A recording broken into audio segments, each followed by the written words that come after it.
Are you sure you want to? Yes. We are live! Hello, everybody. What you doing? I'm getting the chat up on the screen down here. I thought you were ready.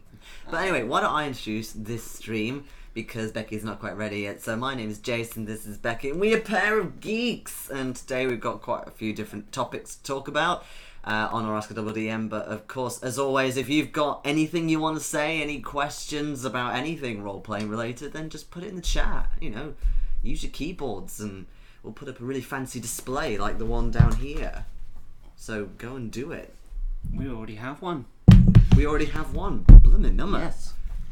Ronnie, you are so eager tonight. But before we get to that, we have a couple of public service announcements. Yes, we do. Firstly, it's a bit washed out. This is what I was saying about our lighting. We need to fix it in here. Yeah, this is Studio 2 and we're just using the house lights. Yeah.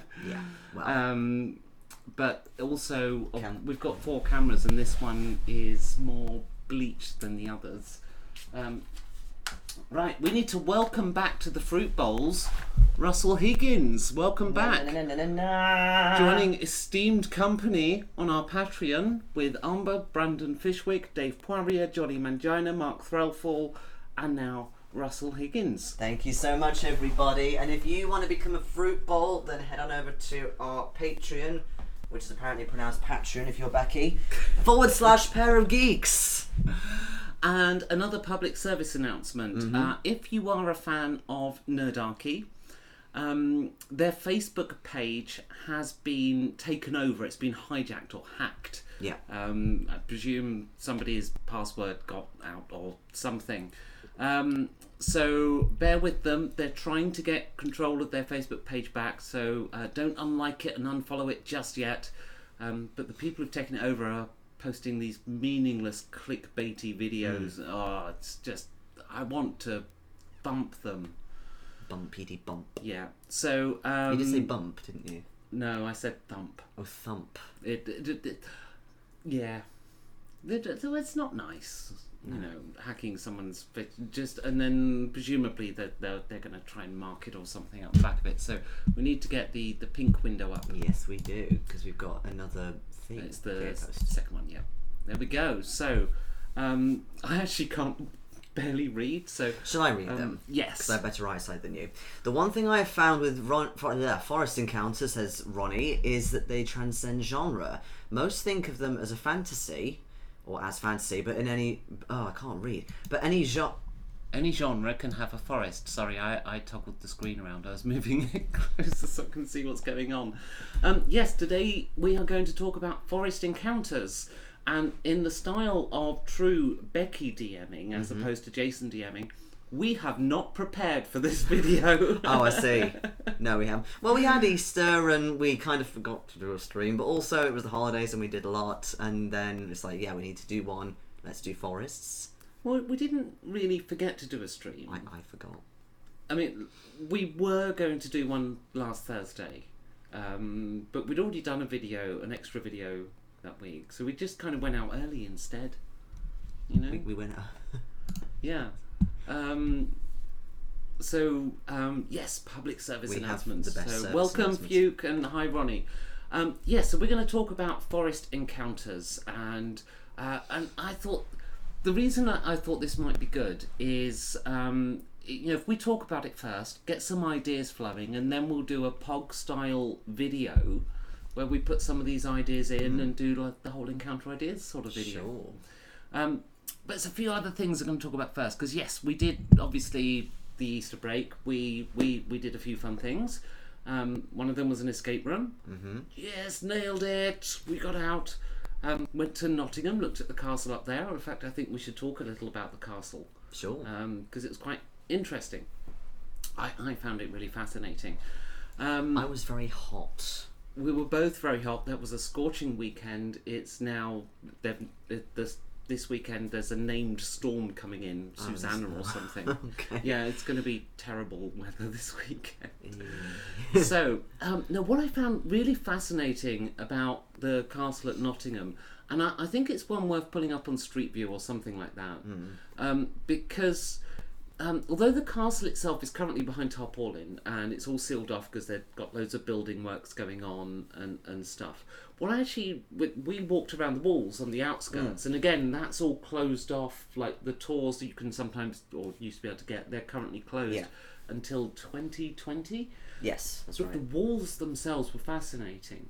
Now, Lots of different layers and stuff. It claims to be England's oldest castle.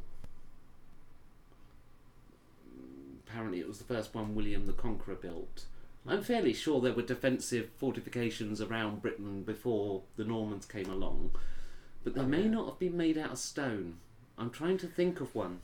I need to check, because there are 2 castles on the Isle of Man, where I was born, and I need to check when they were built. I mean, I know, like, we have... we had, obviously, the Romans came, they built forts and stuff, but, they all rotted away, and so presumably were built out of wood, I guess. I can't think of a stone Roman castle in Britain, so I guess the Romans just used wood. But what was really fascinating for me, I think poor Jason was not quite so interested. Well, no, I quite liked it, but just on the whole, I'm not as interested as you are.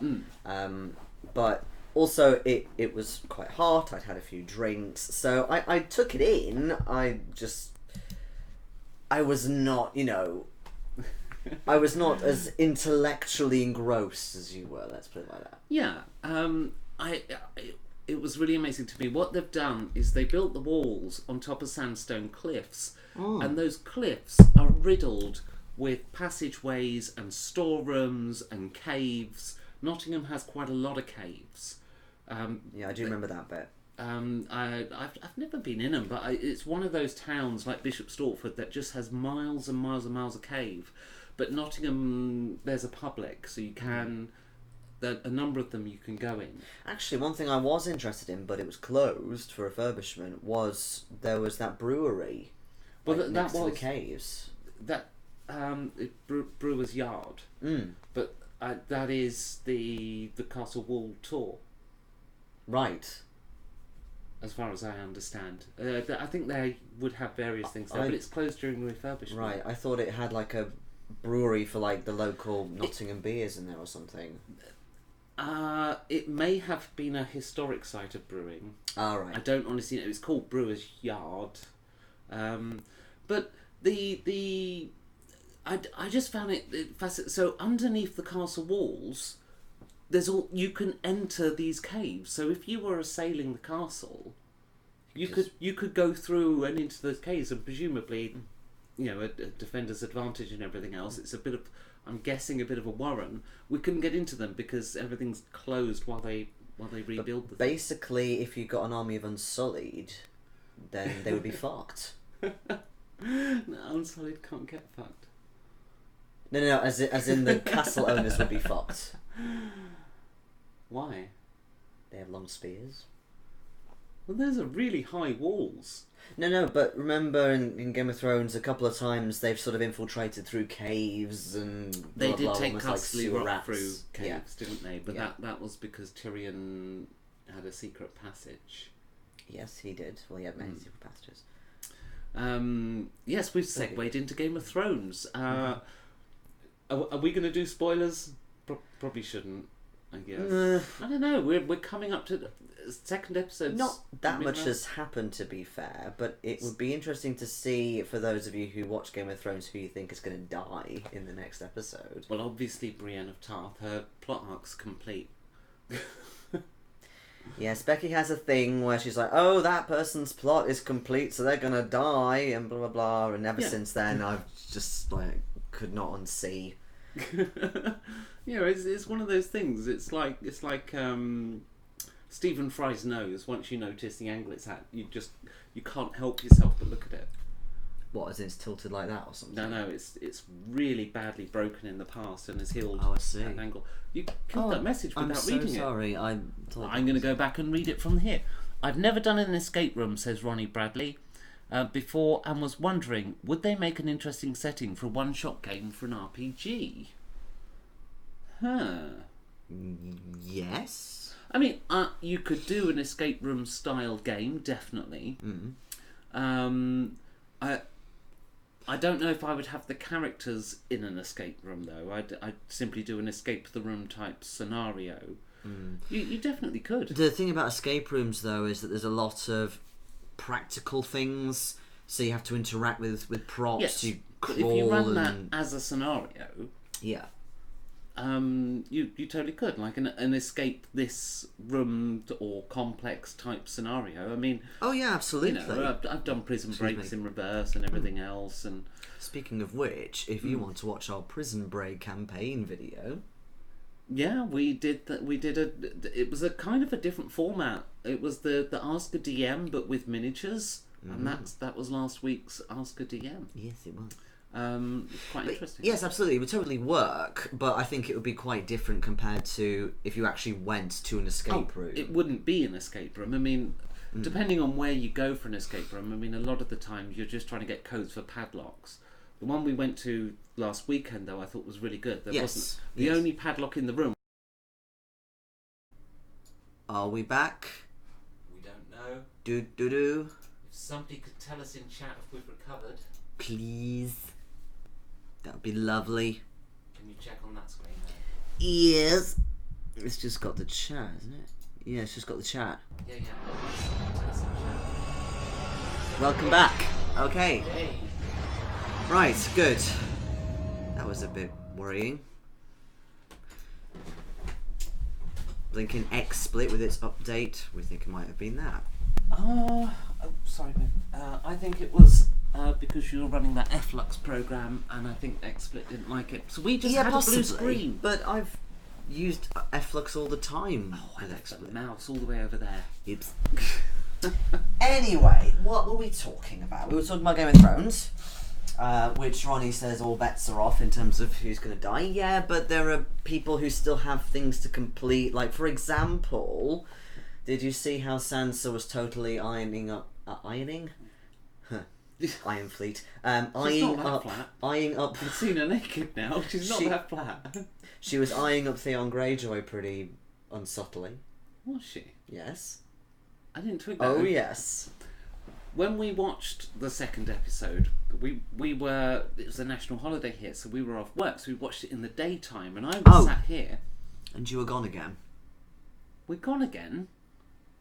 How? That sounds like a connection issue for one of us. Yeah, we're definitely still there. Look, we're streaming. Back again, and the screen has cleared up. I think that might have been Ronnie's connection. Yeah. Maybe. Okay. I'm not sure. Yeah, we're definitely streaming, so... Sorry for the technical issues. These things only happen when live. Of course. But yes, Theon and Sansa, yes, could be a thing. However, Theon has also said, I'm going to defend Bran. He has, yes. While the Night King comes and... Do you think the Night King will turn up for the battle, though? Because if you think about it, he's got enough army to just waltz all over Winterfell. He may as well fly down to King's Landing with his dragon and get 1 million more soldiers. That would actually be a really cool twist, especially as in the last episode there was no King's Landing scenes at all. Yeah. Well, I mean, if I was the Night King, they got 2 dragons at Winterfell. Yeah. They got 1 million more soldiers for him at King's Landing. Mm-hmm. And they're not prepared. No. I'd fly to King's Landing. As long as there isn't, I don't know, some kind of thing we don't know in the mythos, like he has to be close to his army for them to function or something. Then yeah, that I would do that. Let's get the chat up to date. I'm just going all through. Hello, Dave. Yes, hello, Dave. Right, don't forget that Theon is an excellent archer, and in the trailer it showed Theon with a bow and fire arrow. Yes, yeah. Dragon glass, yes. Maybe there is hope for him yet. Speaking of undead, there's something else we did last weekend. Yes. I may have gone out and spent a load of money on the War of the Ring board game. And I just thought I'd show you this really neat... Because, of course, being me, I'm going to paint the entire game. We accept this, right? Including the board. I'm tempted to sculpt a Middle-earth map, yes. An entire kind of landscape of Middle-earth. But I got the expansion, naturally. There's 2, but one of them's coming back in print in June, so I'll get it then. So I've got the Warriors of Middle-earth expansion, and that features the Dead Men of Dunharrow. And this is just a silly little thing, but I really like this paint job. Thank you, Peter Jackson. This takes like seconds to put together, this paint job.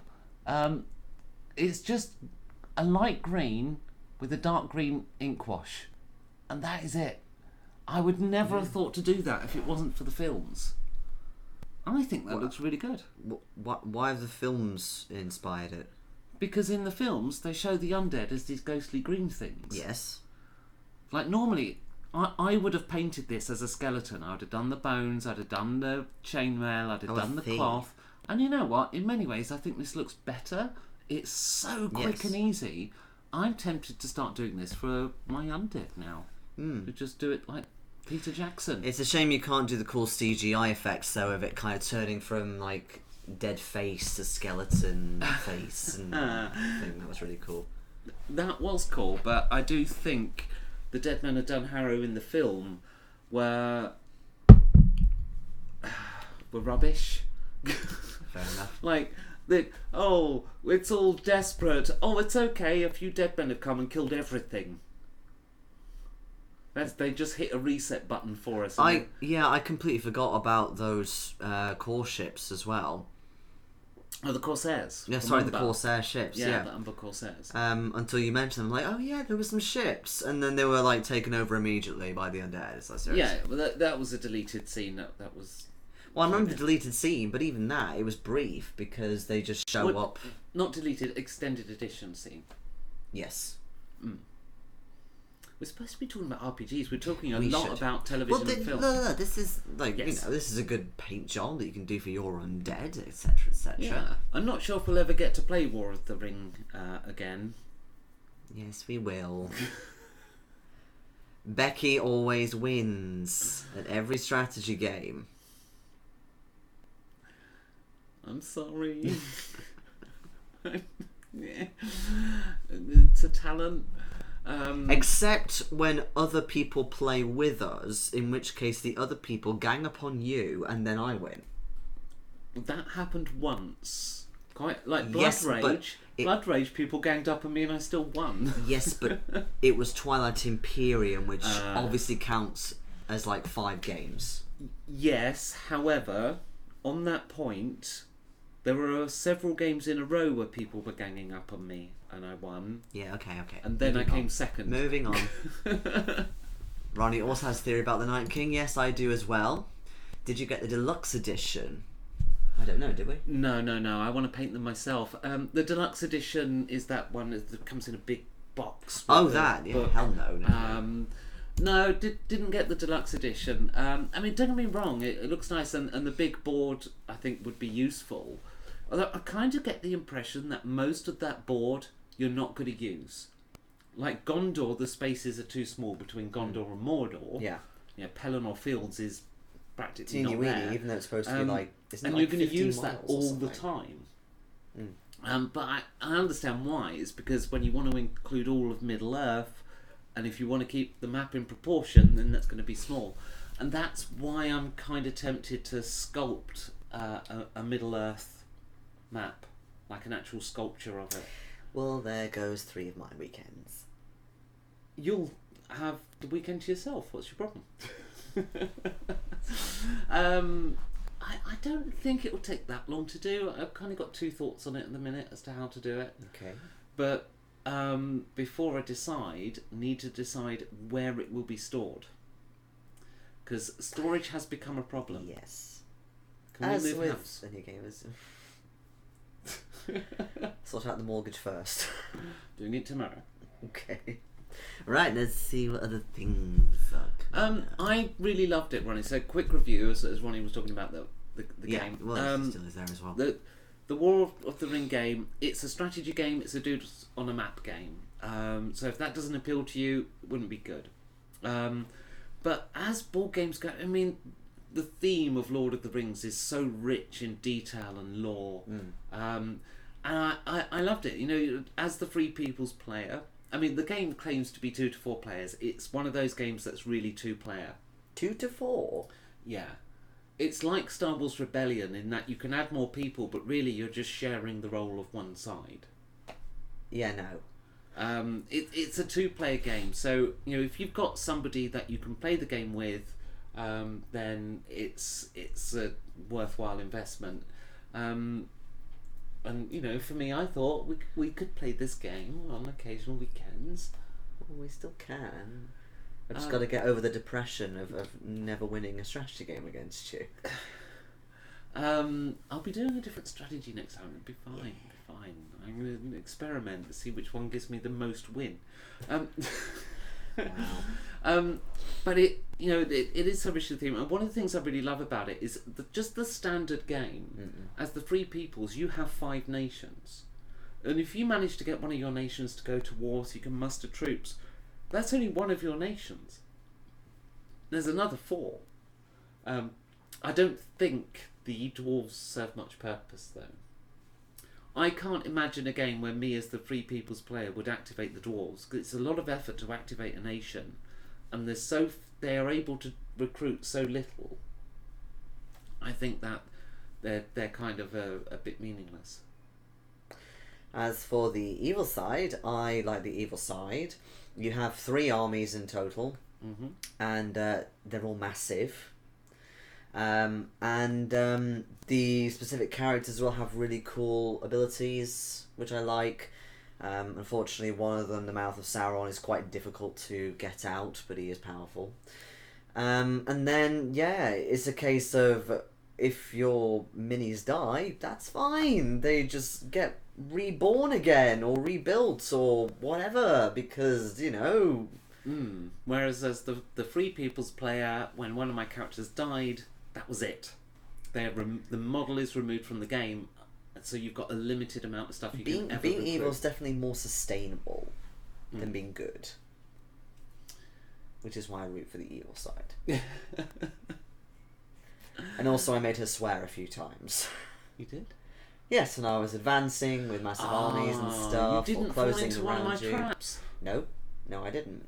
Because I thought, well, I deviate too much away from my strongholds, and there's too many up there anyway, so I attacked Lorien instead with very little actually occupying Lorien, and I still lost. Yes. Because It was she a ruse. retreated, she moved around to one of my strongholds, and then secured herself in it, and I got really crappy dice rolls. That was a beautiful, beautiful manoeuvre. It's like a cartoon. I very much wrong-footed you on that game. Yes. But anyway... But yeah, it's a good game. I like the premise of it, and I think there's a lot of Lord of the Rings flavour in there. So much flavour. And yet, there's no flavour text on the cards, it's just the rules. But it's still so rich with flavour, because it's Lord of the Rings, and you've got all the factions, and it's different models for all the factions. And with the expansion, I said there's 5... nations you get as the Free Peoples. There's another 3 factions for me and another 3 for you. They work a little differently. Spiders of Mirkwood, which is pretty awesome. They work a little differently. We've not played with them yet, so. Although you get the Deus Ex Machiners. You get them, and you get the Eagles. Yes. So I'm never gonna win. No, I've read the abilities of the Eagles, and they don't strike me as terribly useful. Okay. I have no combat ability whatsoever. I think I haven't finished reading the cards though, so we'll see. We'll see how it turns out in play. What's that question say? Because it's now too far. It's away. not a question. Although the Return of the King, the undead going over Minas Tirith does start looking like the city's being swamped in fairy liquid. Yeah. Yes. There is that quite hilarious bit in the background where there's one of those massive Ollie fans, and they just go over it like a tidal wave, and it's hilarious. So yes, I get your point. Yes, welcome back. We are also back. Hooray! Have you ever played Sword and Sorcery by the people who do War of the Ring? Closest to roleplay on a board game I have played, perhaps more so than Gloomhaven and Descent 2, which are more something. Oh, more tactical. Well, I mean, I'm familiar with Descent. I've not played it. But I got the D&D board games, which I bought for the miniatures. I actually have a couple of Descent minis as well, which I bought for the minis. I bought them loose. I'm also familiar with Descent. I've never played it. I nearly considered buying it in my youth. But I've not played the Sword and Sorcery game. No. No, me neither. I'm afraid I know nothing about it. No. But that kind of game, those sort of D&D board games, Descent board game type things. I've got Myth as well, which I've never played. Oh yeah, that's true. The Myth appealed to me because, when I used to play MMOs, I used to play EverQuest back in the day. Oh, adorable. Yeah. And the thing that I really loved about EverQuest was doing the raidings. I was in a top end guild, as you can imagine. I took it to the extreme and was very high level and so on. A top end guild? One of the most powerful guilds on the server, probably third. What? You're such a nerd. I am, yes. I was like a level 1 RuneScape character. I just went around trying to flirt with all the female characters. Well, I was, back in the day, level 70. It was as high as it went. I had loads of alternate advancement, and I had so much raid gear, actually. To be honest, my main character was a cleric, right? But I had this alternate character that was a Shadow Knight. Okay. So it's like a anti-paladin. Yeah. Right. And now, the thing was, I created these characters to worship the same god deliberately. So same race, same god. Because my cleric had a load of gear that was specific to my sort of race and good deity and stuff. So when I would play my alternate character, I would take all this really high-end raid gear and put it on my little Shadow Knight. So I'd be doing what would happen in this game is you had 6 people in a group. One person would be the healer. One person would be what's called crowd control. So they'd slow the enemy's attacks or prevent them from hitting the rest of the party. One person's what they call the tank that stands there and gets hit. Everyone else does damage, but one of those damage dealers goes off and gets the next monster.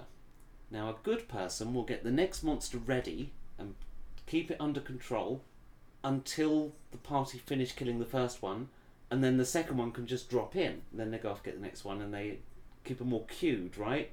It's like a production line of farming XP. Okay.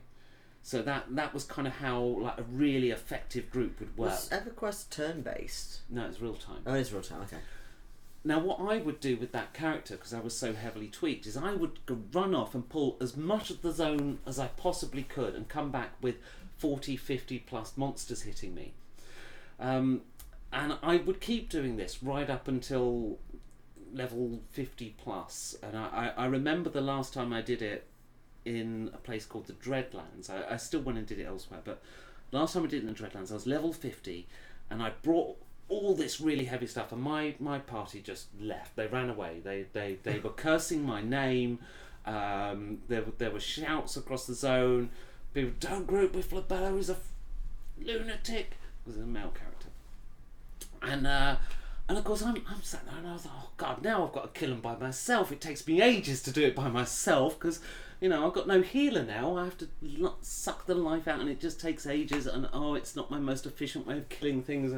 I'm like, guys, can you just come back? I'm not finished. So it's kind of like the opposite of Leroy Jenkins. Yeah. I was, because it was a lower level character with really high end gear. But no, anyway, I got onto this because Myth struck me as a kind of a raid game version of that. But every time I sit down to try and read that rulebook, I can't make head nor tail of it. I don't know what it's talking about. And the problem is, I backed a Kickstarter that was really meant for existing Myth players. So I've got this stuff, but one rulebook is version 1, one rulebook is version 2, some cards are version 1, some cards are version... I don't know what's what. And it's just a mess, and I don't understand it, and they never delivered half the stuff from the Kickstarter. They still say they're going to, 4 years later, so I might get more minis in the future. 4 years later. Yeah. Anyway, sorry, that was a total diversion. We still haven't talked about forests. No. What's the question? Since this video's title is Forest Encounters, here's a related question. How would you make forest encounters feel different from jungle encounters? Ah. I like jungle encounters. I like the idea of sort of that Pulp Fiction where you're going through a jungle, you're finding a temple. I've always loved that kind of thing. I think the way I would do it, the way I see jungles, is they're either really tricky to get through because there's so much undergrowth, they're huge, they're vast, all this stuff, or it's a very fast-paced thing, so you're rushing through it, whether it's through like the undergrowth, the canopy, on a river, if you're running away from a stampede of elephants or something. Whereas a forest, I see a forest as you can put kind of mystical elements in there if you're thinking like druids or something like that. There's sort of the ancient concept of a forest, really old trees, and like there's quite a lot, especially in like Lord of the Rings and Narnia, there's like the manipulation of trees moving and like the possible like shape shifting of like the landscape and getting lost and so on. But that's just me personally. For me, jungles in D&D in particular have a very particular feel to them. They have old temples. Yes. Usually it's snake people and dinosaurs. Yeah, but dinosaurs are awesome. Straight out of Tomb Raider. I guess for me, like any time I think of jungle, I'm thinking of Chult, which is the sort of D&D jungle nearest Sword Coast, I think. See, this is the thing. I've never actually done a D&D jungle scenario at all. To be honest, I haven't really. I've just read about them. I mean, it's Tomb of Annihilation setting. You have to go through Chult first in the 5e. Right. Okay. Yeah. I think I've. But when the old school module Tomb of Annihilation, as I remember it, was just the tomb. It didn't have this Chult stuff. Yeah, it didn't have like all this massive leader. Whereas I've run plenty of Hollow Earth Expedition games set in jungles or similar sort of terrain, and the system itself helps with the whole being fast paced, definitely. I think one of the things about jungle that will be different from a mechanical perspective, if you are doing 5th edition, you're going to get exhaustion. Yes.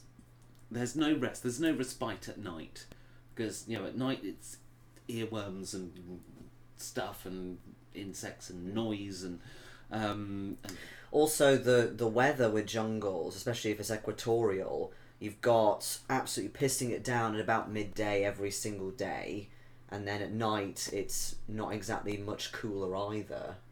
There are parts of the Amazon where there's something like 100 lightning strikes in the same spot an hour. Yeah. And I've never ever seen that really get addressed in any kind of movie or anything. It's like that's what happens in the equator.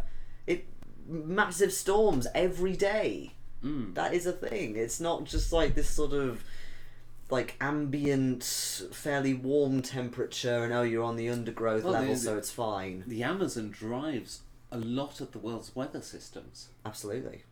I mean, it's when you look at what the Amazon does to the water table, it has phenomenal power.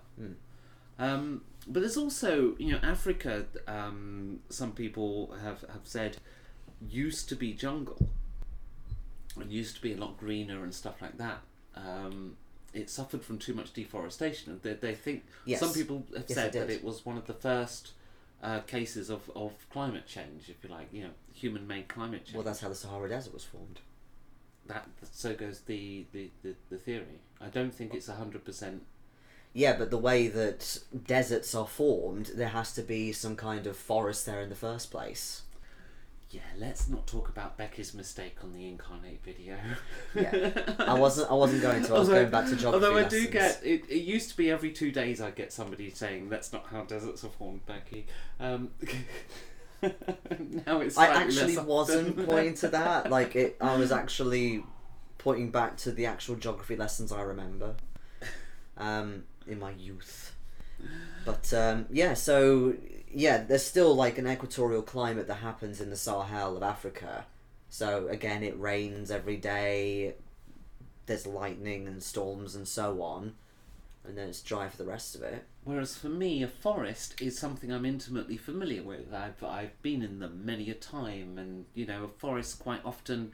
And here's the crazy thing, because as a British person who has been and lived in and around forests, not lived in literally, but like in the region of. There are quite a lot of them around here. There are loads, but of course, where I perhaps have a disconnect, and I'm maybe overlooking this if I wanted to be truly authentic, is every forest we have is a managed forest. Yes, absolutely. We don't have massive redwood forests like we do in Canada. It's the bracken and the things. undergrowth. Like every forest I've been in has paths. There's Yeah. space between the trees. There'll be areas of undergrowth, but the reality is that in a wood or a forest, even in temperate climates like ours, it should be very hard to move through all of that undergrowth. Yeah.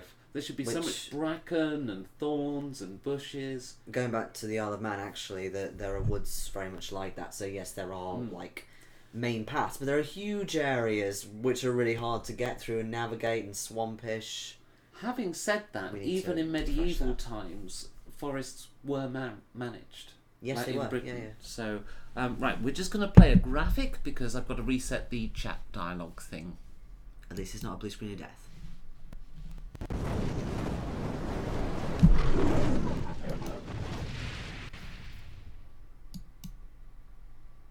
Quick talk or something. There we go. All right, here it comes. Ba-dum. Okay. So yeah, I mean, I guess the thing about forests is they're either very tranquil, they've got the kind of association with elves, with safety, with the light coming through and all this the sort god of rays. beauty. They have a proper name, don't they? Crepuscular.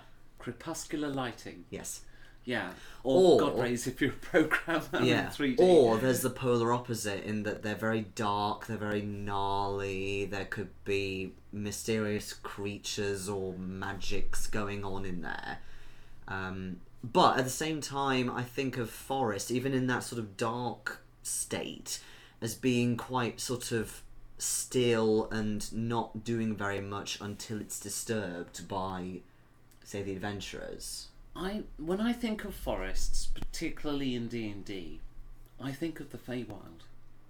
I think of the Feywild and I think of elves.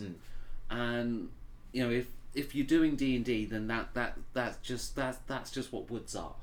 But jungles are something else. Jungles are chaotic. There's snake people and naga, and temperature and exhaustion and dinosaurs. So many poisonous animals. Everything can kill you. It's a bit like going to Australia. Well, yeah. Even the field mouse want to kill you. They just don't know how. Or you've got poisonous plants. You've got potential quicksand or bogs, and again rivers as well are a big important part of jungles and rainforests. It's not just the trees that you worry about, and they've of course got their own nasties. Piranhas, crocodiles, rapids, currents. There's just so much chaos happening all the time.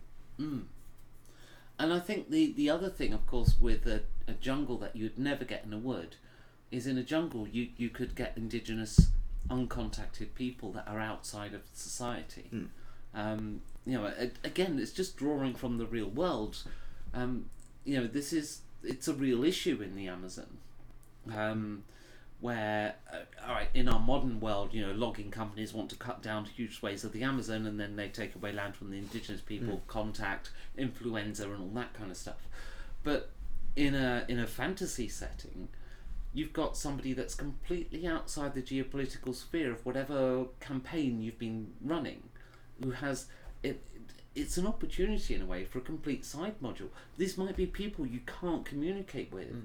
Everybody in your campaign world might speak common, but these people are uncontacted.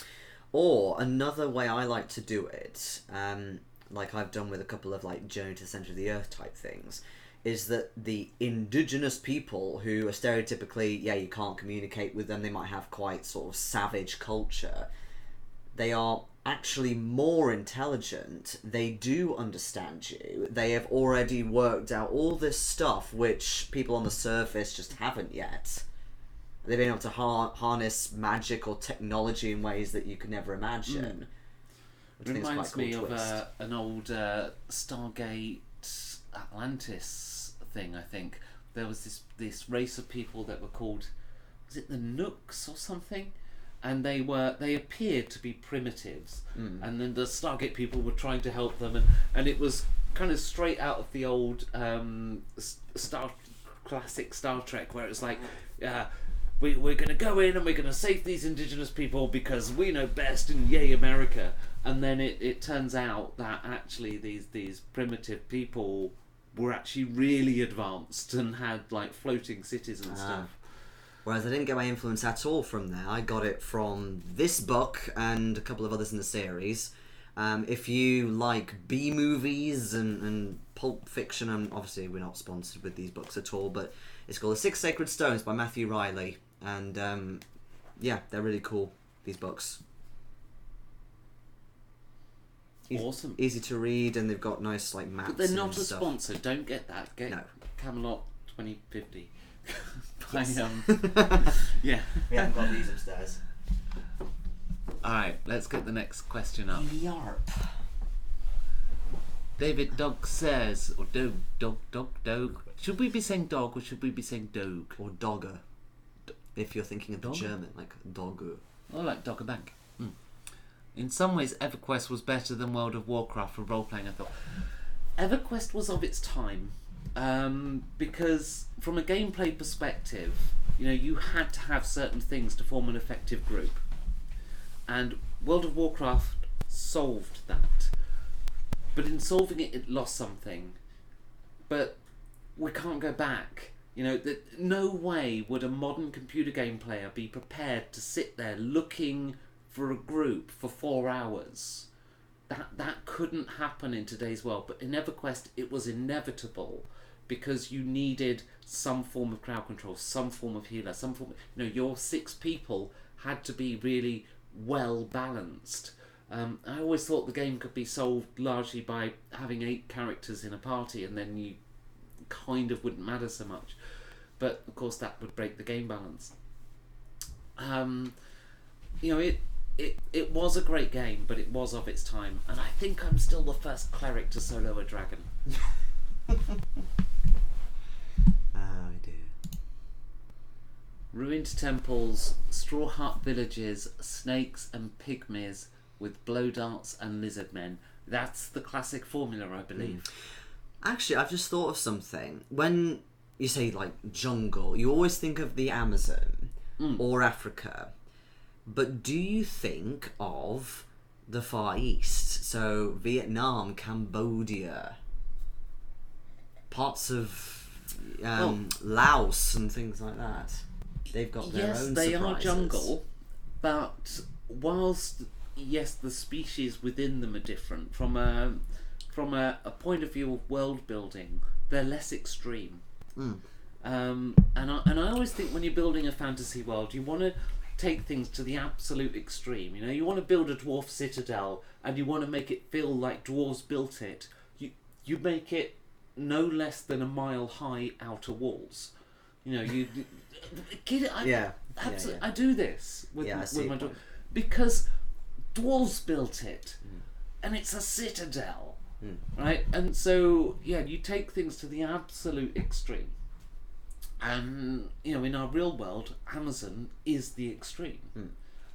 Whereas the Far East is you get pandas and bamboo. Yeah, we do. Which are adorable. Huge but adorable. Yeah, especially the baby pandas. That Chinese zoo that keeps releasing video of their keeper trying to wrestle with the. Yeah, that is cute. Plus, tropical diseases become a thing with jungles, which isn't the same for forests. No. Absolutely. No, I mean, you get you can get poisonous plants in forests or things that can inflict harm on you. The thing is, though, can you actually realistically use disease against your party? I think you can if you make it a plot point. But if you make it a mechanical thing, I think that becomes problematical. It's like, why are you penalising me? But you can do exhaustion. Yeah. And I absolutely would. And as far as I'm concerned, you're in a jungle. Every day you're getting another level of exhaustion. You need to find, some means of rest, and there isn't any, apart from with the indigenous people. If you can befriend them. But yeah, there's always like hemlock, deadly nightshade, and things like that in forests. But I suppose it's not something that just kind of launches itself on you, or you accidentally brush it and you've got 5 minutes to live. It's more like if you accidentally eat it, it will kill you. Yeah, I mean, deadly nightshade, if you ate... I'm trying to remember the numbers now, because that video was a long time ago, but I researched all this. I believe 3 or 4 was used as an anaesthetic, but around 9 to 10 would kill you. I think, if I remember rightly. But I did do a video on poisons you can watch, and it's got that well-researched number in. And then there's hemlock. What's the other nasty one? Well, hemlock is not that bad for you, though. I mean, it's poisonous. Hemlock, foxglove. Is wolfbane a thing? I think so. I'm gonna go to the next thing. So where you get like spiders with like red spots on them and stuff. It's dog. Just dog. Thank you. Well, try to remember that, but I am on alcohol. Hello, Scott. Hello. The Vietnam jungle is apparently a lot of clay ground, very tough and tiring to travel. I didn't realise it was clay, but of course the Vietnamese built a lot of tunnels underground, so it would have to be some kind of, tight, possibly sticky soil. So that makes a lot of sense. You ever seen the maps of kind of a typical Viet Cong tunnel system? And it was incredible, really, just how self-sacrificial they were. Like, your job is to stand there and kill one and then get killed, or kill as many as you can and then get killed. With the but also the meticulousness of the traps they set up in those tunnels. Like brutal. Yeah. Like if you put a party of adventurers into a Viet Cong tunnel, they'd be finished. Wouldn't survive. Well, that was the point of them, really.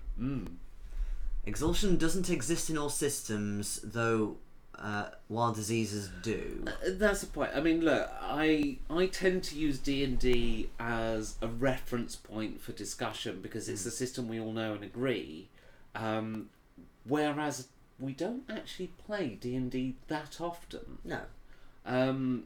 So, as a means of communication, I think it's a really useful tool, and that's why I generally default to talking about D&D.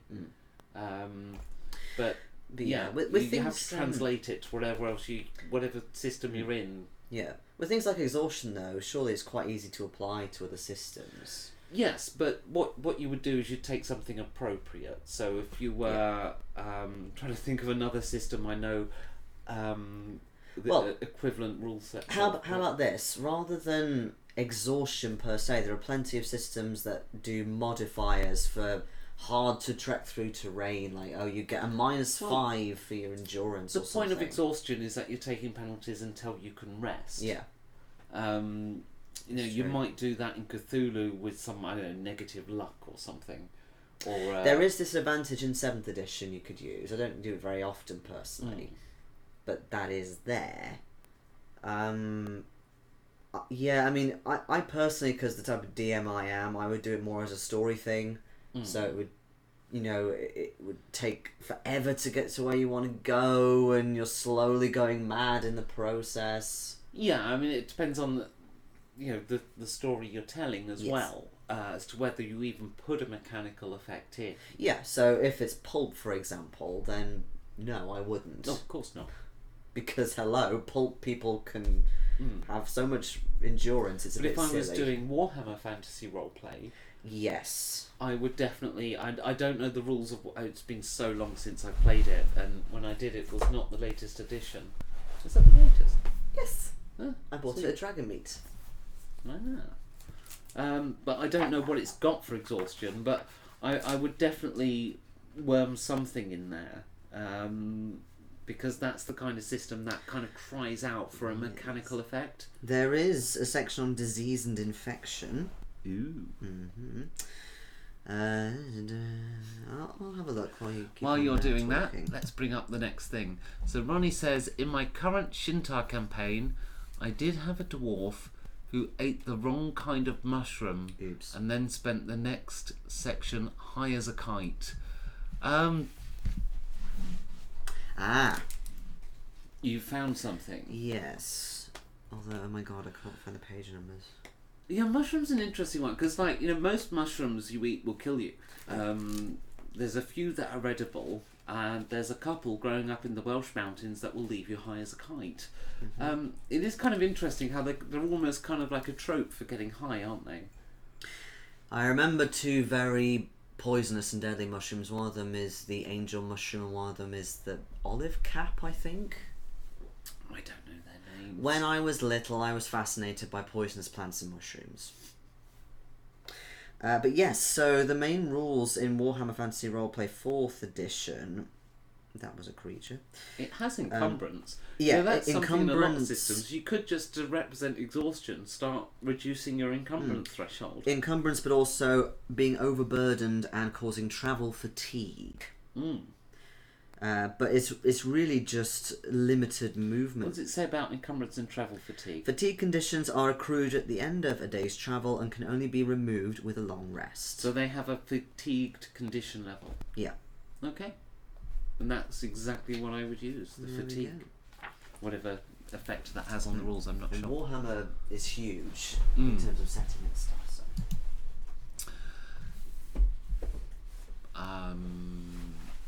Okay, not sure what the M's relating to, sorry.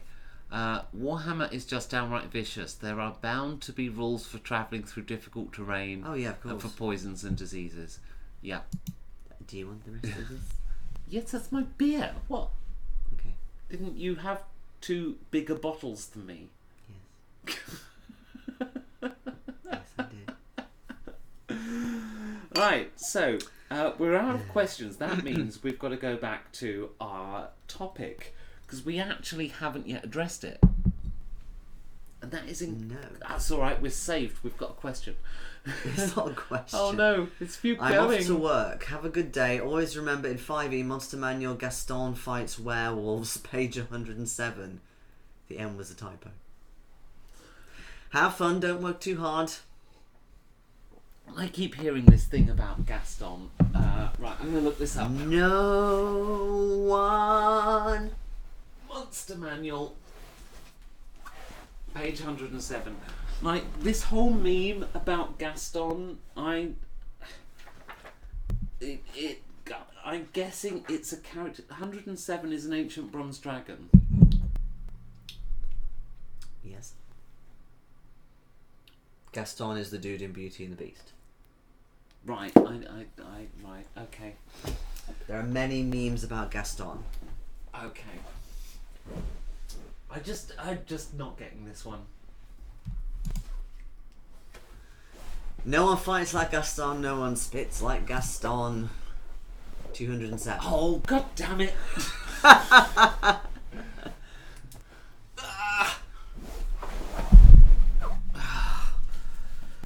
207. Here we go, right, that's 187, 203, 205. He says truly sorry. It's fine. 206. Oh yes, there he is. There he is. That is Gaston. Okay. As in big tough guy wearing a red thing. I think he's losing.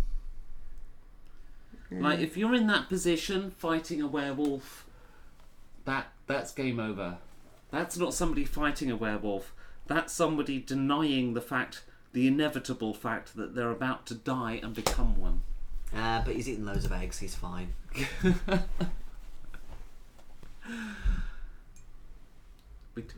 Just That's it. That's it. no. And we'll pop the next one up when it comes up. So now we're back to our source material. Source material. Which is, we've got to come up with things for setting encounter ideas in a forest. In a forest. Okay, so first thing that comes to mind is forests have something that a lot of encounters don't. Forests have the vertical. Right? So you can have an encounter that's fought vertically or happens vertically, going up the trees. Hey, Lord Morbius! Hello. So, whereas, like, if you're in many other environments, you're fighting on a flat plane with things in the way, with the forest, you've got all of these ladders, basically, all over the place. Yes. So you have altitude and a lot more opportunities to hide. So, if I'm going to do a forest encounter, I think this is an ideal place to put players who like tactical play. Okay. Because there's a lot you can do in a forest that you can't do in other environments. But at the same time, I imagine it could be quite difficult to represent that with miniatures, and tactical players tend to like miniatures. Yeah. I can, though, because I just bought new tree models. Well, one of the main encounters you get in forests is the ambush. So you get people in trees, with their arrows poised and whatever. There's chase scenes through forests where, yes, you can hide in trees and whatever. I don't know, because the thing about forests is they're kind of... They don't have a lot of human traffic, which means they're kind of stateless.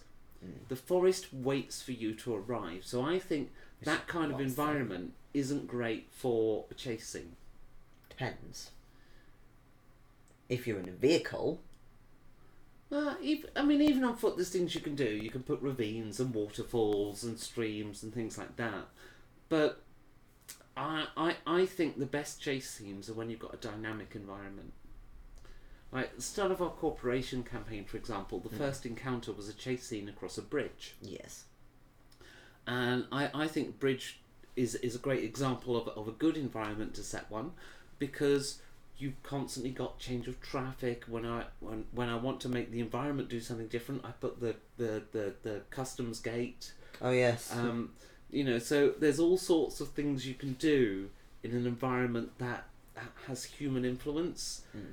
And I think for a chase scene, that's what you want. Personal opinion, but I think something like a forest that kind of reeks of being ancient, I think that's more of a problem. But ancient is definitely, I think, if I was doing a forest encounter or building one, that's what I want to bring through. That's kind of like my keyword to set the tone and ambience of the environment. Because forests are old, right? They've been there a long time. You can't just grow one in a few weeks. You can't grow one in a few weeks, but there are always new forests being planted. Well, woods, yes, but not forests. Especially if you've got this really rich owner of some mansion with a load of grounds. They might be able to plant a wood, but not a forest. I'm not saying a forest specifically, but a wood, an orchard. It's still a lot of, plants, like tree-like plants. But is that an area that's kind of almost too small to really be an environment? Are you really in the environment of the grounds of a manor house? Depends how you do it. Because I've been in many adventures where I've been in a manor house or been in the grounds of the manor house, and you might come across a lake or come across a copse of trees or something, but or the manicured gardens or whatever else, but your environment isn't really, endless trees like you'd get in a forest. No, I think a forest is something else, and if I'm gonna, if I wanted to create an adventure in a forest, I think the trees have to be a character in themselves. So I think the first question to ask is, what are our trees? Do they have a kind of almost like a personality? Tolkien did it brilliantly by giving the trees a voice in Treebeard. And I think as a GM, if you're setting an encounter in a forest, you kind of need to do that, but find a a different voice for your forest. Or C.S. Lewis did the whole trees as communicators. They listen to people and then they pass on the messages to the White Witch. Okay. Oh yeah, they nick things off each other all the time. But they were friends though, weren't they? Talking as C.S. Lewis. Yes, they were. Mm. But yeah, the trees didn't move, but they could listen to the goodies, and they could then relay those messages. Ah, interesting. A very sort of careless talk costs lives thing.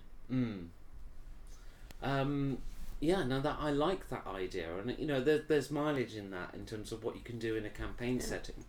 I think, I love Tolkien's idea of the forest itself has power and is a life force of its own sort. And I think if you go from that basis then and consider the forest as a character, that I think is a good starting point. So Ronnie says, and all because we wanted to have a tea shop in Boston. Oh, the corporation. Yes, indeed, you did. That was a kind of a trolley campaign premise, wasn't it? I don't know who was insulting more, the players or Americans. We were opposite Acosta as well, which didn't help. Forests are also full of Ents, Dryads, Spirits, Vampire Vines. That's an interesting one. Stranger Vines, Venus Man-traps, a Drunken Hermit, and your average band of murder hobos. Possibly not the Drunken Hermit. No, but that would actually be quite funny in a kind of that scene in Life of Brian where there's like the two groups of freedom fighters that bump into each other. Oh, not him, he's the Judean People's Front. We're the People's Front in Judea, that bit. No. No? They're the something of Galilee. No, the point was they were arguing who got there first and whose plan it was first to go and capture whoever an issue demands, and they were arguing over that. So there could be that thing of like, oh, there's another adventure party. What do you do? Oh, well, we're going to find this dungeon and we're going to do it. It's like, no, we're doing that. If you want more comedy than anything. Because I've always wondered that with adventure parties. It's like, surely, if you've got like an adventure party in this house and then, somewhere else. So there's adventure parties all around the world. They must bump into each other. There's a lot of people playing Tomb of Annihilation. Yes, there is. They've got like a fast track coupon system. Like when one of my old groups, in fact I think we even streamed this particular thing. We did this game one day where we just decided to make characters and then put them in a miniatures arena, and we scattered this arena full of scrolls and items and your treasure chests where you could do a magic item roll, and we just tried to kill each other. It kind of reminds me of that. Actually, that would make a fantastic one-shot. What? Killing each other? No, that whole concept of you're at the Tomb of Annihilation, but all the other adventure parties are there. Well, you could do an adventure where you're going through a dungeon and all the traps are already set off and there's people pinned against the wall. Yeah, exactly. Yeah. You get to the final encounter and... But it's like a deliberately comical thing for a one-shot, because, you kind of go to conventions quite a lot to play Tomb of Annihilation or something similar. And you go into this game almost like Munchkin type playing. Tomb of Already Annihilated. Yeah, exactly. Where it's like you've got a massive queue of adventurers trying to get in, and you'd actually have them in a queue to begin with. Yes. $5 off the Tomb of Annihilation if you have fast track tickets. An encounter. I did a session once where this guy was selling dungeon experiences, and the players had signed up. Yeah. And it turns out the goblins weren't well treated and stuff, and that was a thing. But that'd make a good laugh of a one shot, I think. Any hoo-ha. But yes, no. Reason I said not so much drunken hermits. I mean, if you're Welsh, you'd say a drunken Merlin. Except you wouldn't anymore because the English came along and accosted all of the Welsh folklore and made Merlin into a wizard. What? No, it's just annoyed for the Welsh people. Oh. So a Merlin originally was basically a homeless bum that lived in a wood. There were 3 historically that were attributed the name Merlin, and they were generally considered like they were the kind of people that would rant incoherently, and I don't know if you've come across somebody like this yourself, but I know I have. Yeah. So they'd shout things and whatever, and that's my beer. I've probably had enough, in fairness. Not that much enough. So a Merlin was a name given to these people, and they were considered wise. Mm-hmm. But it's a historical fact, not the fantasy of Arthur and the sword of Excalibur and everything else. And a hermit historically was actually a job position. Yes, I do know something about this, but go on. So it was a sign of abject wealth. If you could afford a hermit in your estate home. Oh, that's right, they sat in your estate home, didn't they? Yes, a hermit would be hired for a tenure of 3 or 4 years. Their job was to live in the garden and never speak. And if they completed the 3 or 4 years, however long it was for this, thing, for that contract, if they did that entire time without speaking and lived in your garden, the actual pay, the rate of pay was actually quite high. Of course, not everyone could go that long without speaking. I mean, it'd drive me insane. How could they prove it, though? They'd be living in the garden of the Lord. Yes, but what if they, murmured under their breath or something? How would they know? If the Lord hears them speaking, they're out. So they could murmur under their breath as long as the Lord wasn't around. As long as they get away with it, yeah. So that was a hermit, and then that resulted in a lot of people who couldn't afford a hermit building hermitages. Because a lot of hermits actually did never get paid. They might go a year or two, and if they don't make the distance, they don't get a penny. Was it just like a fashion thing then? Say, oh yes, I have a hermit in my garden. Yes, absolutely. So you'd get these very wealthy people, and some of them couldn't actually afford a hermit or didn't want to take the risk of one succeeding. Oh, right. So they'd build a hermitage, and then their line would be that, oh yes, we're trying to recruit one, because it was quite hard to find somebody willing to sit in a garden for 4 years. So they'd just build the hermitage.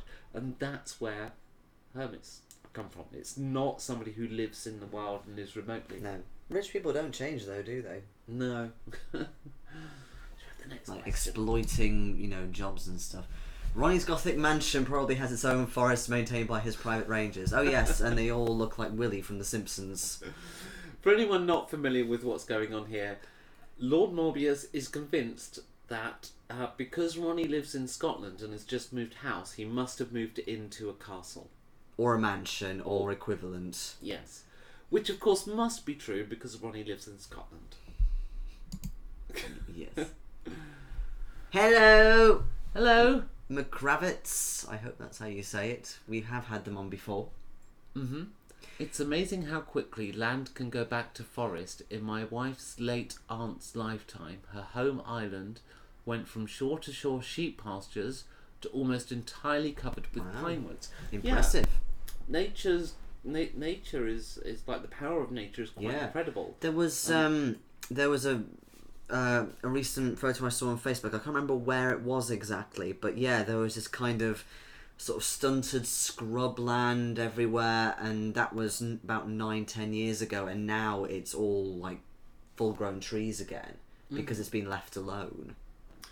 Yeah, all proving that not only does Becky not know how deserts form, but also apparently woods and forests.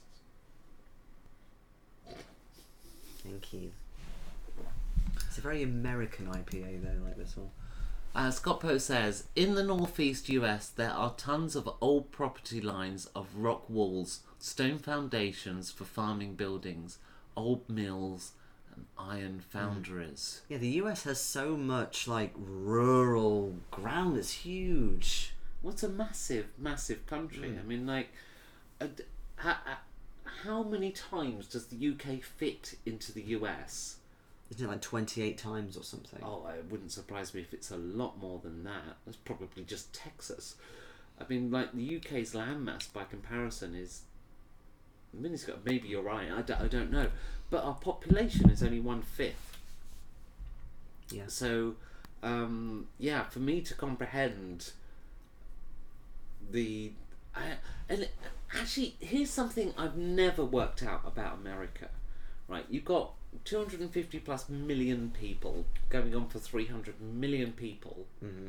How come everyone lives in New York? Well, not everybody lives in New York. Was it 30 million in New York or something crazy? It's a bit silly, yes. It's something like that. And it just, like, there's this massive country spread out. Land there is must a lot surely of, be quite cheap. Yeah, it's so polar opposite in that you've got all these people crammed in this little tiny, well, it's not tiny, but you know, a small place, and then you've got like people living out in Utah and Wyoming who are like, oh yes, it takes me half an hour to get a pint of milk at the shops. Yeah, just what are they waiting for? Like New York to grow through the entire country? Is it just the range of Uber? Is that what's determining where people live? No. Delivery of pizza. I wouldn't want to live somewhere where you couldn't get pizza delivery. I maybe I understand this better than I thought. Yeah, but you can get pizza delivery like loads of places in the US. In the middle of Utah, maybe not. Yeah, see, there. this is my point. This is my point. But the thing about the US is you've got like really populated on the East Coast, really populated on the West, and then you've got like nothing in the middle. Arizona, Texas, all around the bottom. So if you want to build a new city, what you need to do is you need an Uber and a pizza delivery company, and then a new city will spring up. Right. You heard it here first. All lost in the forest. No, that's a good point. You know, ruins of old cities, towns, civilizations even. Dave Dogg's name reminds me of Doggerland, which of course is some people think that might even be Atlantis. It's one of our phones, but it doesn't matter. You know, some people say Doggerland was Atlantis. You know, it was a part of, it connected the UK to the EU. You know, wouldn't have been able to vote ourselves out but babe, we are still in the EU. If only. Listening to the Goodies, that would have spooked them if the Goodies started singing the Funky Gibbon. As in Goody Goody Yum Yum. Goodies were a band made for TV. Mm-hmm. Yeah. Back in the day. I feel a bit young. I don't really know much about the Goodies though, so because I'm young as well. Thank you, Lord Morbius. Yes, please like, subscribe, and comment, and why not join our Patreon, which is completely whited out on this lighting. Basically, if you join our Patreon, because we haven't actually said what happens if people join the Patreon. Well, you're going to get something cool, because what we do every year, the Patreon subscribers get to see the Com Plus interviews before the convention. Super early. In fact, we might start putting some of them out soon. Mm-hmm. Like in the next month. In the next few weeks. Well, that is a month. I'm actually thinking I might do one this weekend. we could do one this weekend. We do have a couple. Yes, so that's cool. And we also, when we can, do behind the scenes stuff. Although that new app thing on Patreon doesn't actually work on my phone for some reason, which is really annoying. I hate the Patreon app. It doesn't give me the information I want. No. It But there's a new app that allows you to make like video stories, a bit like on Facebook. So you can just like upload behind the scenes super quick. It won't work on my phone because the camera's broken on my phone. So her camera's broken and the app just doesn't work properly on my phone. So sort yourself out, Patreon. Seriously. Well, they're not going to fix my camera, in fairness. No, but I made the mistake of buying iPhone, and I don't have another £1,000. I'm going Android next time. But we do sort of behind the scenes posts every so often and things. Yeah, that's something else you can do in the woods. Fall into abandoned cellar, step on rusty metal bits of crumbling housewares. Yeah, or even ancient lost civilizations. You could be like D&D archaeologists uncovering the undead. Painted in Peter Jackson green. Yes. There is what was that movie that I found on Netflix? It was really good. The kind of Ameritrash thing of there's like some rednecks in this wooden shack in the forest. Oh my word! It had Alan Tudyk in, didn't it? Yeah, it was hilarious. Oh. Because stereotypically they're the bad guys, but actually they were the good guys, and it was one of the young teenagers who was the massive psycho. Spoiler alert. Yeah, but that was a good film, actually. I enjoyed that. It was really good. But yes, you could have that as well in forest. This whole thing of something stalking you, or some kind of presence of something living there that's not, a savage or a magic thing. What but about just a fey creature that's trying to save you from an evil but has no means of communicating with you? That's true. And the only thing they know how to do is little tricksy magic. So they trip you up and stuff, and you think that they're hurting you or toying with you. Yes. But it's the only thing they know how to do to save you from the thing that you were about to walk into. Yes, that's quite funny. There's also the concept of somebody being exiled. And a forest, it's not a roof per se, but it does give you some cover and it gives you food and stuff. So there's that, or there's lycanthropes, which you opened up before, that in there. Or you could come across, like, just following that whole exiled thing, some kind of Kowloon walled city within the forest. Yeah. So for those of you who don't know, Kowloon has gone now, but it was a city in Hong Kong that was straight out of Blade Runner. And it was essentially run by the mafia. It was a no-go zone for the police, and or mafia triad, sorry, sweatshops and lots of little small factories and stuff. Back in the days when everything you used to pick up said "made in Hong Kong," more than likely it was made in Kowloon walled city. Right.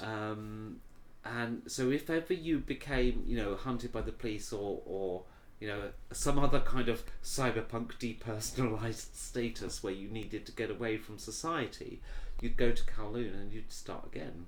So there, that's kind of what happened. And the Hong Kong airport had a reputation for being really dangerous because there was all these buildings that you could hit as you came in to descend on the airplane.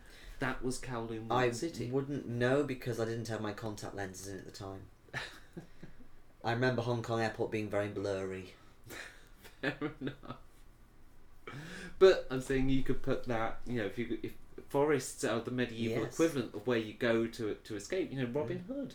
Yes. We were in Nottingham at the weekend. Robin Hood, he was somebody who was escaping society. Because he had been outlawed and so on, became a criminal, formed a new society in the forest. And then there is Eco. Eco? Yes. Is that robot thing? The inflatable robot? No. No. No, that's Baymax. Oh, yes. Eco is an amazing PS2 game that's linked to Shadows of the Colossus. It's about a young boy that's born with horns, so he is exiled from society. He is taken to a castle in the middle of a forest, and he's put into some capsule thing to live the rest of his days. He escapes. But, that could be something as well, like the whole thing of being exiled, but also you're forced into this, settlement in a forest that no one ever goes to unless there's something wrong with you. Oh, kind of like a Spartan coastline or cliff bottom. Yeah. Well, what I mean is, like, if you're exiled, you're just exiled from a place. So you might choose to go to a forest, or you might choose to go somewhere else. But if you're actually specifically not just exiled, but sent to somewhere specific to live out the rest of your days, almost like a prison. Yeah, a bit like Australia. Well, yeah. Kind of like that. But it's in the middle of a forest, you know. There's that as well. Ronnie says, yes, my gothic mansion will be a great setting for the wary adventurer. 10 of them enter. Who will leave? Who else are you inviting? Well, if one person's leaving out of 10 to enter, hopefully not us. Unless we count ourselves as one because we're getting married. It's true. We join together as one. So Lord Mobby says, have you named your new mansion yet, the Ronnie? mansion thing still I going figured you'd name it Falcon. Yeah, he obviously would. Oh, yeah, hello. I will definitely be delving into my love of gothic steampunk for the name.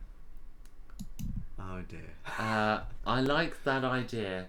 The dungeon where all the traps have been set off. God, this is the chat quite a while behind. Oh yeah, there's loads of chat. The loot has been taken from certain places and some of the creatures killed and the players wondering what on earth. Yeah, totally. Yeah. Totally. And then, you know, I mean, it might finally explain why in Skyrim you complete some of the dungeons and there's a dude waiting for you at the end. Oh, glad I caught up with you. Mm-hmm. A band of stalwart heroes explore a dungeon 30 minutes after another band of heroes have cleaned it out. Yeah, exactly. See, I've obviously started something here. Because we colonised the edge of a populated continent for a while before pioneering it. Yes. But you did go west. And then you settled in west. It's like, why didn't you settle in the middle as well as lush green landscape and stuff? Because they didn't have pizza delivery. No.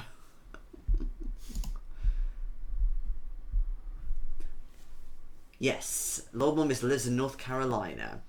He plays A place. a place with bears in the mountains, alligators in the swamps, and an overabundance of venomous snakes in the middle of the state. I believe he's referring to Scott Walker. Who's that? I believe he was the Republican candidate that was Oh. state governor of North Carolina. I may be wrong. I mean, I knew that North Carolina was poisonous, but not that poisonous. Tucker and Dale. That's it. Tucker and Dale versus Evil. That was it. It was brilliant. I loved it. Wendigos haunt the woods. The undead spirit. Hello, Christian. Hello, Christian. Wendigos haunt the woods. The undead spirits of cannibals that are hungry. Ooh. Yeah, I don't really use Wendigos. I keep forgetting they are a thing. Are. They're kind of like Bigfoot, Oh, right. but I believe they're slightly different. But I think Wendigos are more US orientated, aren't they? Don't know. There's not What really are a thing in Wendigos? UK myths, certainly. In the forest you find Robin Hood, a lost merchant, caravan, roaming scout, woodcutters, the odd witch, ancient burial grounds, Stephen King's Pet Cemetery comes to mind, and giant spiders. Yeah. Makes sense. All those things. Although woodcutters, like, again, I suppose that's quite an American thing with the lumberjack. Well, it managed forests. Yes. If you've got woodcutters, if you've got any kind of settlement at all near the forest, then true, there yeah, will be yeah, yeah. pathways through the forest. Yeah, You know, it's a managed forest. If it's an unmanaged forest, then no, that means there's no civilization around. And I guess really that's the difference between a wood and a jungle. Yes, in the jungles are most definitely not managed. Although they are, I mean, they're full of, well, not full, but you know, they have indigenous people live there, and Unless you count the bad guys blowing bits up with dynamite. or us. Not necessarily us, but the baddies in the thing. Oh, I see. Sorry, I thought you meant in the No, in a scenario, like in some kind of Amazon scenario, there's always dynamite and something blows up. Oh, port access is why the coasts are more populated. Well, yeah, but it's the same in like every settlement ever. Like you're gonna be near a coast. No. more America often than has not. the Great Lakes. They Well, they yes, can of get course. boats in the Yes, of middle. course, There's the but- Mississippi and all that but- kind of stuff. You know, we're an island. I come from an island, and it's like, you know, Everywhere's the coast around here. yeah. I guess that's maybe I'm not quite conceiving just how inland America is. So I don't really have a concept Like, of it. we're inland for the UK. We are about 26 miles from the point in the UK that is furthest from the coast. Yeah. But Which is quite inland for me. we are quite inland, but, you know, Yeah, it would take Compared to- 2 hours to get to the coast. compared to the US, though, you know, 2 hours, like, oh, that's so funny. That's just going across a very small state. So, yeah. But yeah, of course, lots of old settlements derive from the coast because you've got Yes, the whole that's thing a of good trade point. and water and... It's a good point that I didn't consider Good. because I'm British and everywhere's coastal. Yeah, but I come from an island and all the settlements are round... You come from an even smaller island. Yeah, they all round the coast, that's the point. It's Apart from my little 5 tiny minutes things in the from middle. one side of the island to No, the it's other not. on yours. It's 11 miles. So 11 minutes. It's not quite, it's a bit more I than could that. do it in 5. No, you couldn't. Hello, Marshall. Are there any campaigns entirely contained in one forest. And would you play something so restrictive? I don't see that as a restriction. As long as you like thought it out enough and it was kind of diverse enough. I mean, I've done campaigns set in one city. Yeah. Why could you not? As long as you've got enough, like, here's the thing, and it like, I used to write computer games, right? And the thing is, in a computer game, you could make the world infinitely big. You can keep going forever. But there's no point doing it if you can't fill it with meaningful content. One of the most classic computer games of all time is Elite, by David Brabham and Ian somebody. It's an Elite Dangerous Elite. Yes.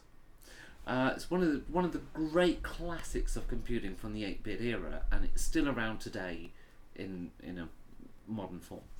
One of the things that made it so exceptional for its day is they managed to get this eight entire galaxies in a cassette tape, and it was, you know, in 48K of RAM on a Spectrum. Wow. 44 on a Commodore 64, because the Commodore 64 only had 44K of RAM. It was a lie. That's such a strange concept to me. There's such tiny amounts. Yeah, they got 8 entire galaxies, and it feels amazing. And the reason was that they were generating these things mathematically, Okay. right? So they just procedurally generated the content. And the reason they had 8 was because of the publisher.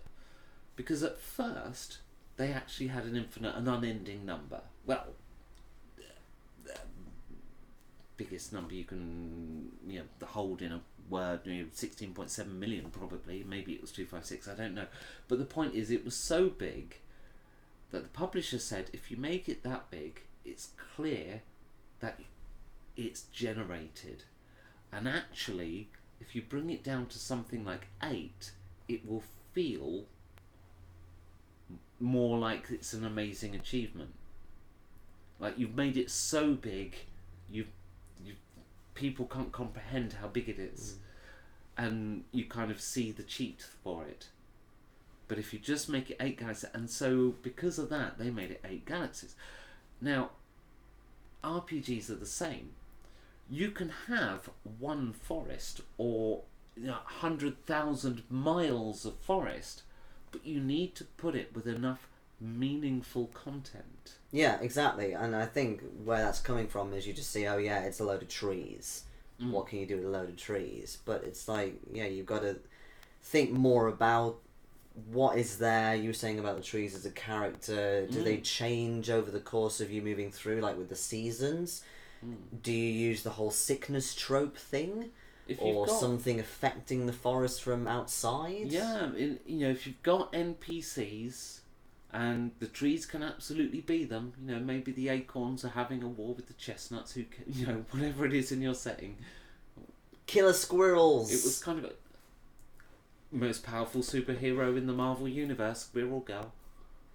Really? No one can fight that many squirrels. I just think of the two squirrels from Mongrels who go on crack cocaine. Oh my word. I forgot about the mongrels. Brilliant scene. Anyway. We've really diverged. Yes. But the point is, if you can put enough content in there, and content can come in all sorts of different forms, then absolutely. I might even have to take up that challenge one day. Yeah. I'm going to do an entire session in a forest soon. Yeah. When I eventually run it. I bought new forest models and everything. Hence this stream, to get ideas. Yes. In the US, it takes 4 days to drive from the East Coast to the West Coast. Yes, I follow two YouTubers who moved from Florida to Washington State, and they had cats and dogs as well with them. Yes, because they've got a stupidly slow speed limit. But next state. Yeah, but they had to go all the way from Florida to the Grand Rapids and then up. It was crazy. Ian Bell. Thank you, Ronnie. Yes. And it was Ian something. Play both Spectrum and Amiga. You're both making me feel like a baby here. Well, the Amiga version in many ways wasn't as good. The Elite Frontier, because it had, they changed to make the way the spaceship moved technically more realistic, but in so doing they removed a lot of the gameplay. Yeah. Now that I remember when 256 megabytes was big.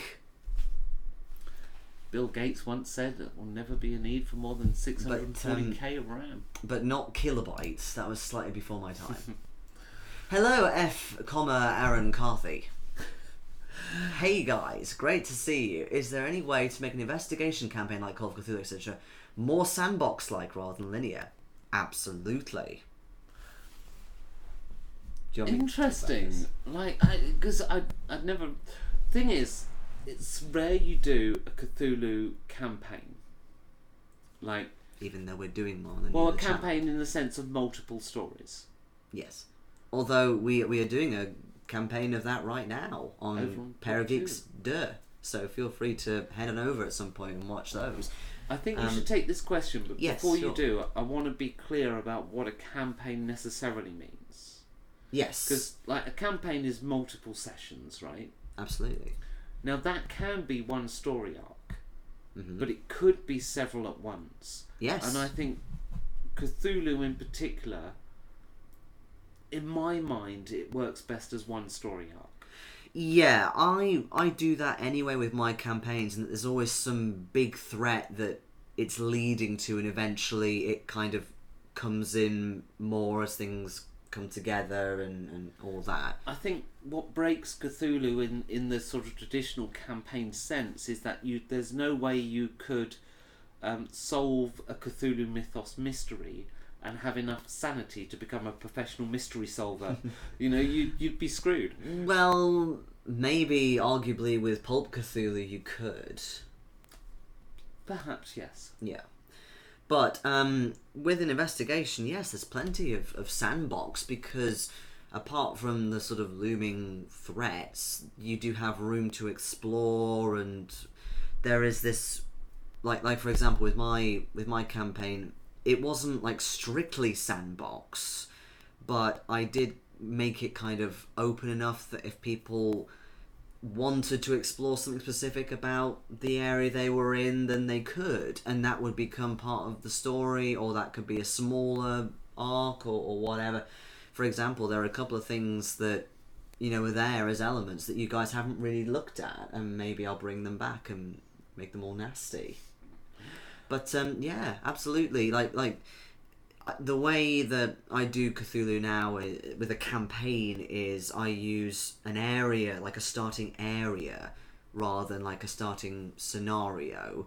Put something in that kind of manipulates the area, and then you kind of expand from there. I have to say, if you have time to check out a live play, I wouldn't necessarily say go and watch the whole campaign. 8 episodes it now or something.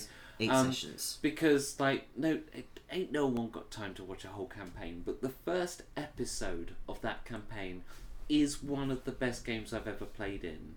I don't know about my performance, but Jason's story was amazing. There's a little prelude.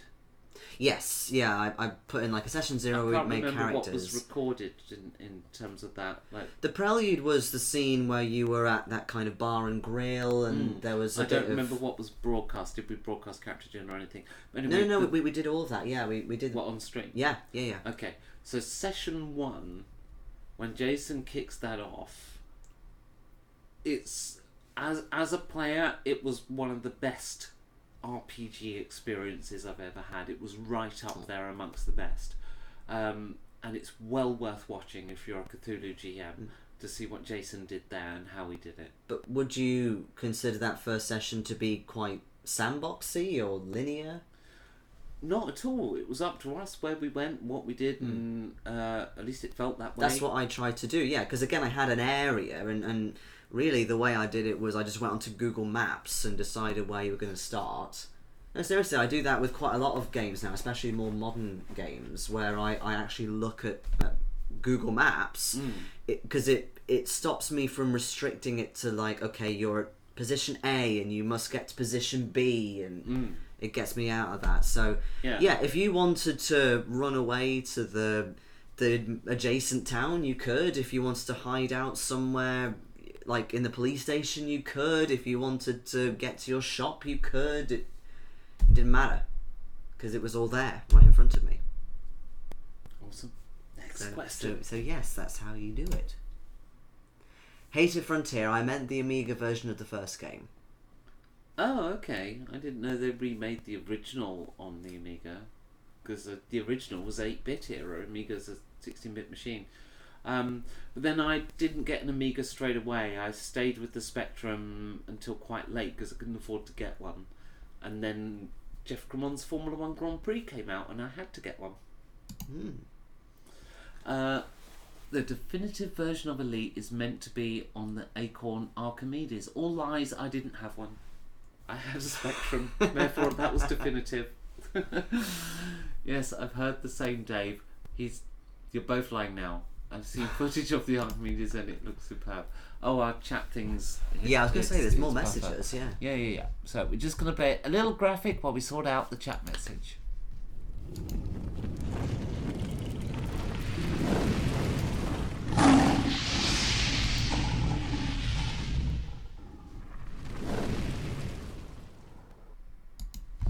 Ba-doom. Marshall Monk says Scooby-Doo versus Cthulhu, 100% doing this.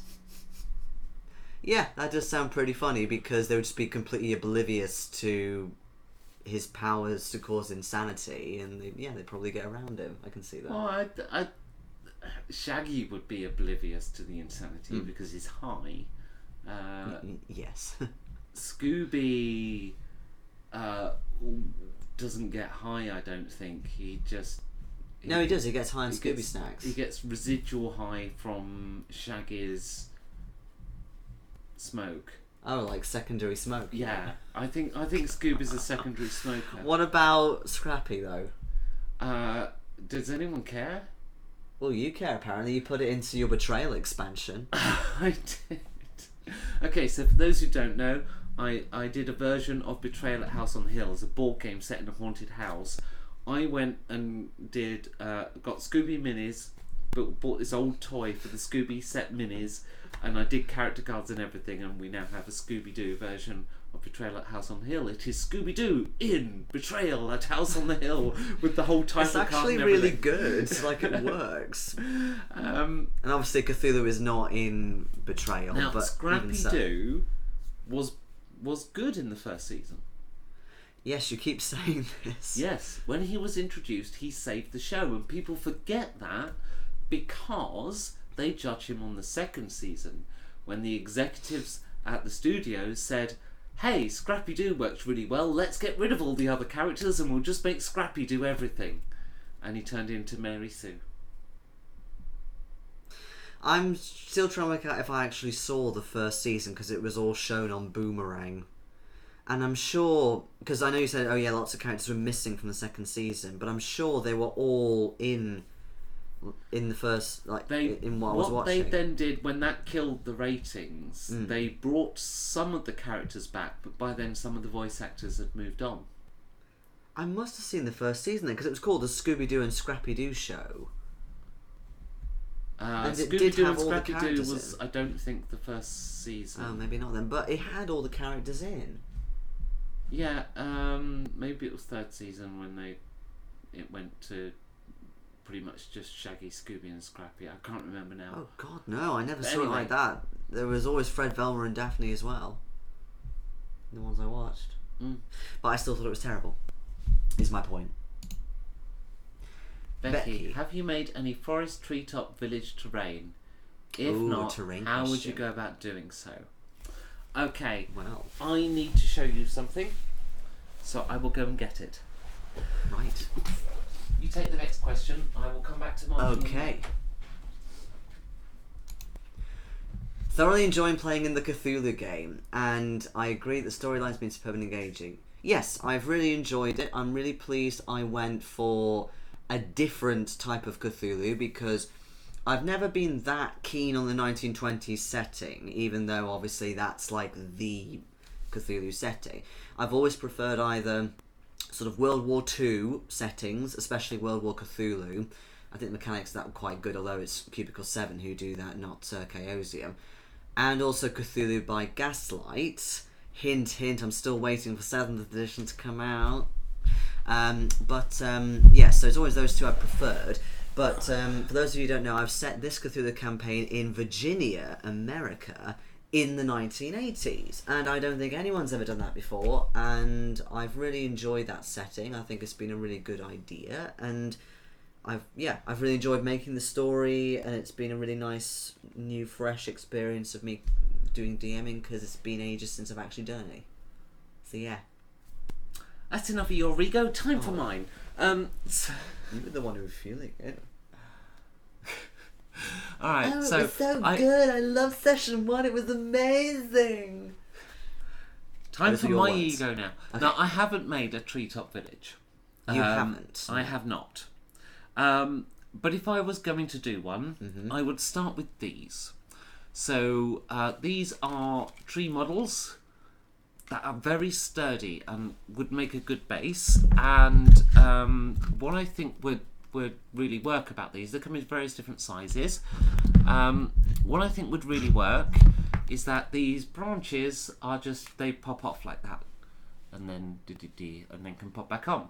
So you could take that off and you could build something here to this tree. So this would be my base. For the sake of the viewers, did you paint those? No, they came painted. Okay.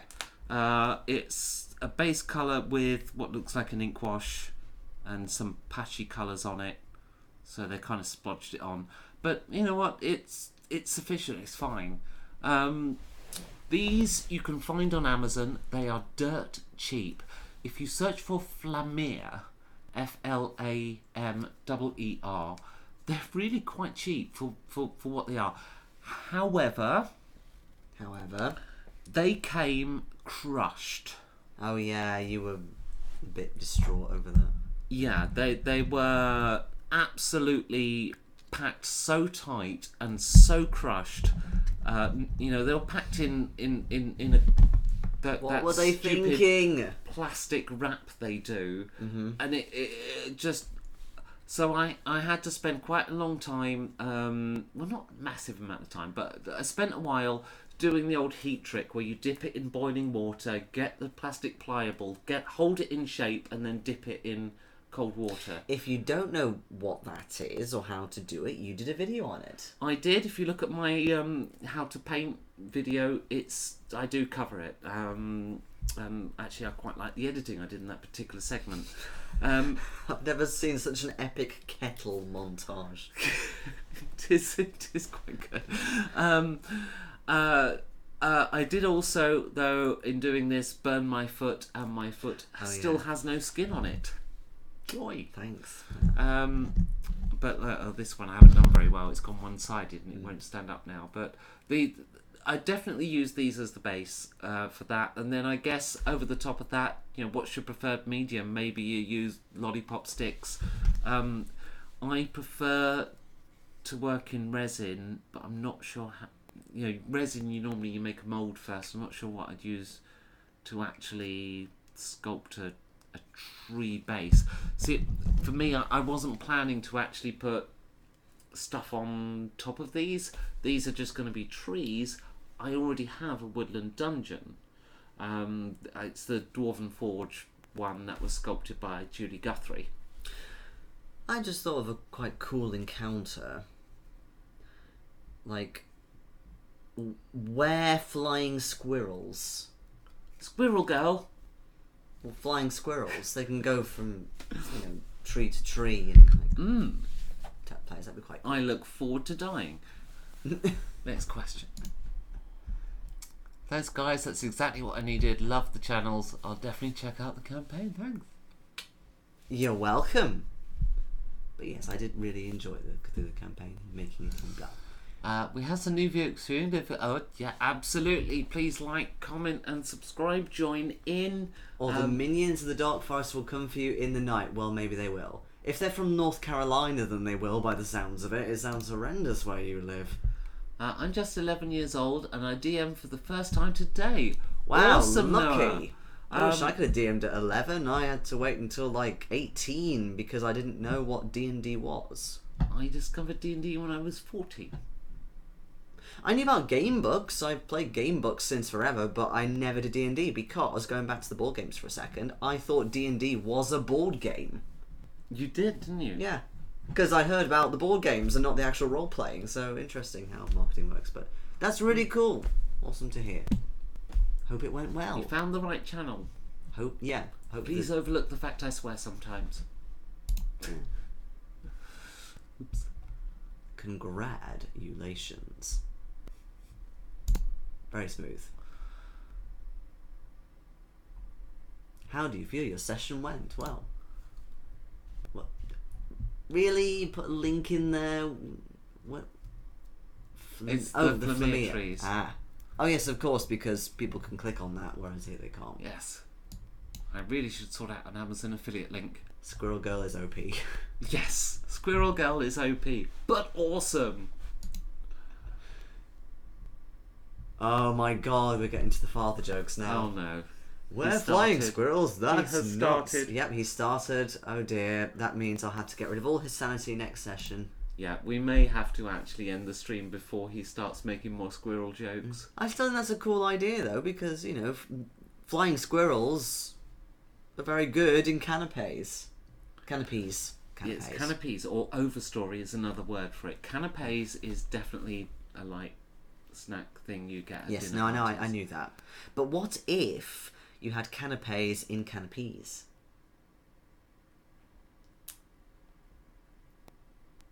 Maybe that's why elves really like food, because they live in trees and they have canapes.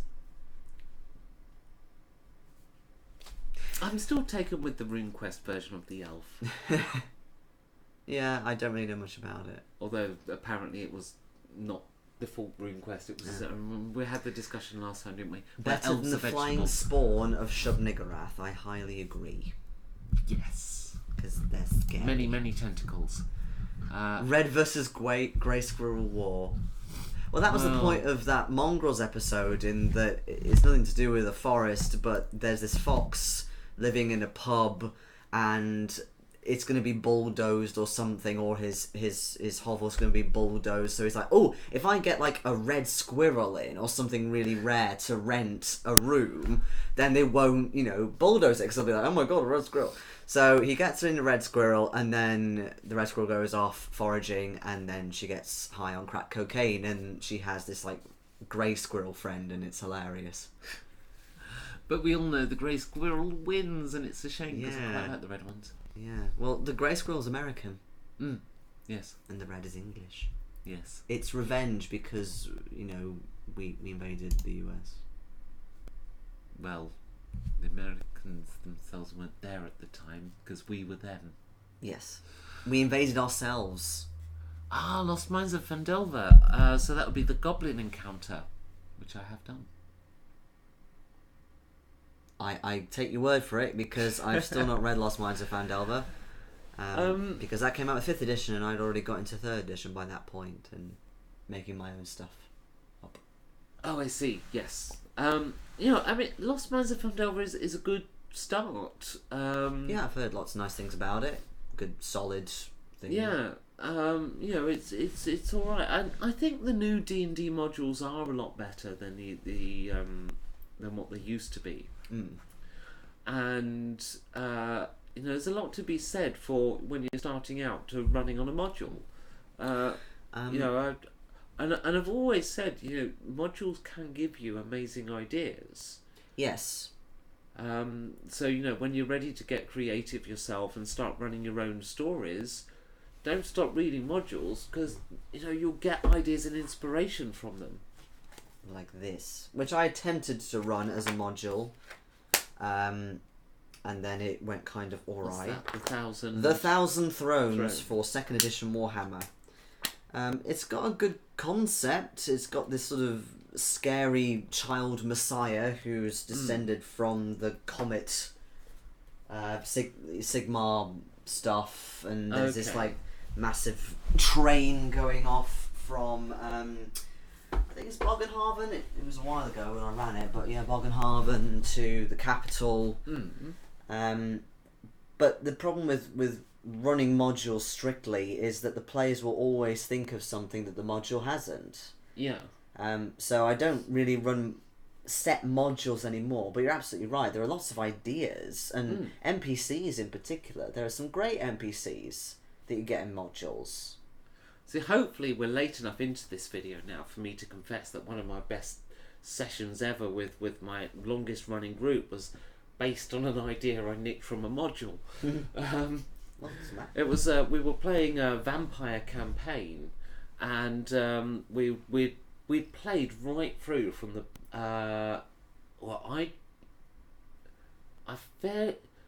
I think we started at the birth of Christ, but my character, because I changed character mid-campaign, my character began during the settlement of America, and the mass migrations and so on. Right. And every module we changed GM. So every fourth session or so, I would be GMing, or fourth story, I'd be GMing, and we just moved through history with this same group, and we played it for a couple of years.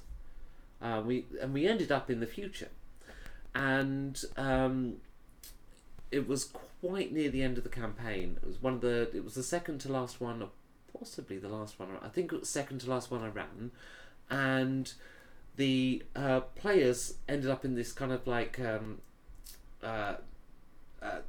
this contract to go and do this job.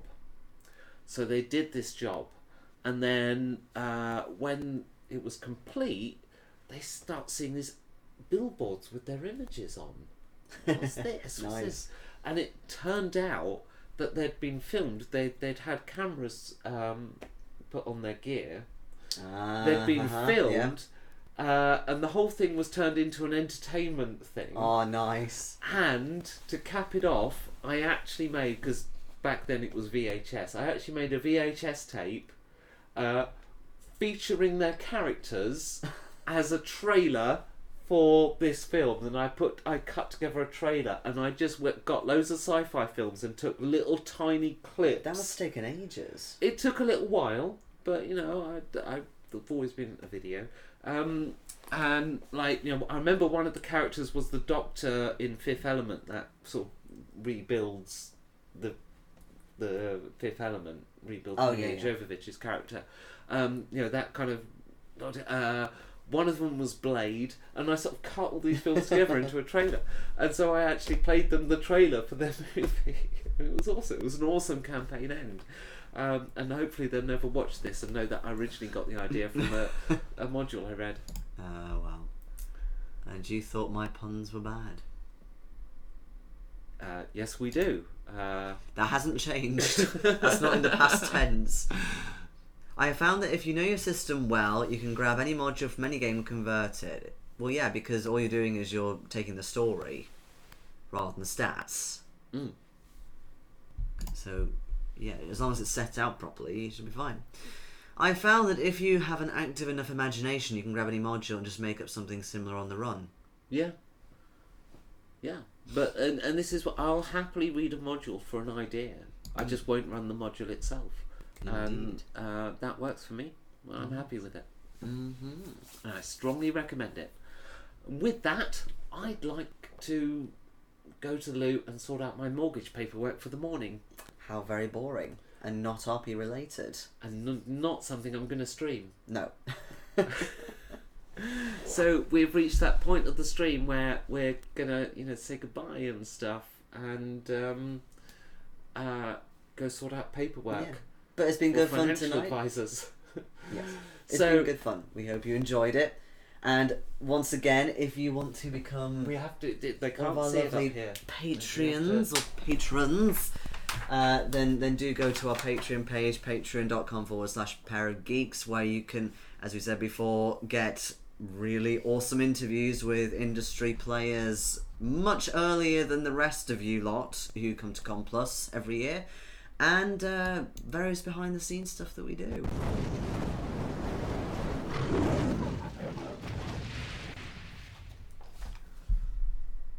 No, that's Oh, fine. okay. So, for those of you who don't know, ComPlus 2 is an RPG charity convention that we help run every year now. It's on its second year, so we can say that now. Indeed. And we raised $3,000 last year, and we're going to try and raise £5,000. With the charity we're now supporting raises money in British money, so £5,000 over the next 2 years.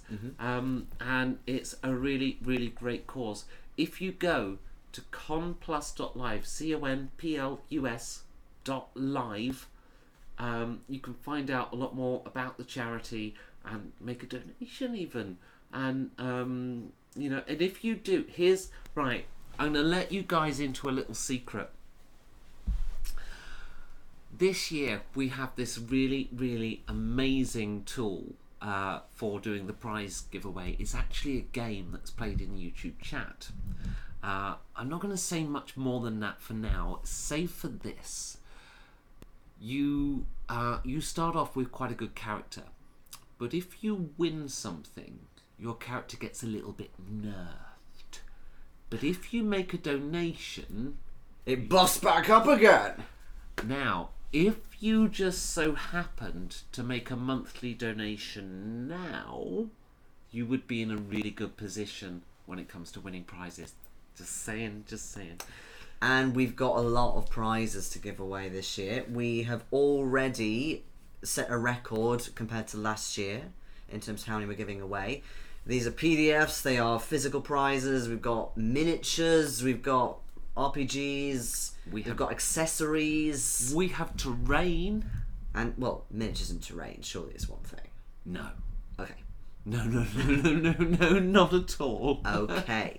But yeah, we've got a load of stuff already. And we've also got fiction books as well. Lots of novels and other stuff that we're giving away. But also the best thing about this convention, which we haven't mentioned, is it's online. You can play it from the comfort of your own computer desk or couch or bed or wherever you have your computer. You don't have to go anywhere. Yeah, we will be broadcasting live for the last 24 hours of the convention. We'll be joined by Lloyd Gian to help us once more. From because, Modifius. Yeah, he saves us because, 24 hours. I did the whole 24 hours last year. You did. I made it the whole way. You're amazing. He slept. Well, like 2 hours. Not very long. And I made a cooked breakfast afterwards. You did, and that was amazing. I know. That was so needed. Can I order one for this year, please? But apart from the telethon, if you want to play in games, run games, it's very informal. You can set up your own games online and you can use whatever you want in terms of where you run it. So you can do it on Twitch, Discord, YouTube, Google Hangouts, Skype, yeah, Messenger, that new one that I can't remember the name of, Roll20, Fantasy Grounds, wherever you want. And there's no pressure to broadcast it or anything. It's just a case of turning up, playing games, having fun. And then you get to come and watch the telethon where we get to drive ourselves crazy and really tired, but give away a load of prizes and Yes. do interviews with amazing sponsors who've been so good and supportive as well again this year. So thank you so much. And it is the only time and place in the world you'll be able to play our new 3D YouTube computer game that I've created especially for the con. So it's totally unique. You won't have seen it before, and it has really dated graphics. But in a good way.